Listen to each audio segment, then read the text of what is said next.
இறைவன் பெயரை வைத்து நாம் எதையும் எவரையும் ஏமாற்றவும் கூடாது, நாம் ஏமாறவும் கூடாது.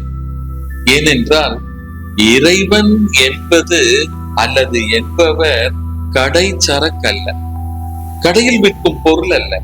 அதை கேட்கிறவங்களுக்கெல்லாம் அதை கொடுத்து அதை வியாபாரம் பண்றது மிகவும் தவறான ஒரு செயல்.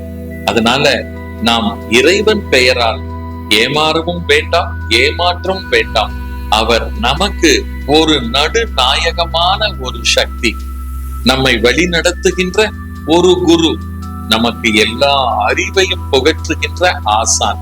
எனவே அப்படிப்பட்ட ஒரு புனிதமான ஒரு தூய சக்தியை நாம் நிச்சயமாக பணமாக, காசாக, பொருளாக, வியாபாரமாக மாற்றவே வேண்டாம்.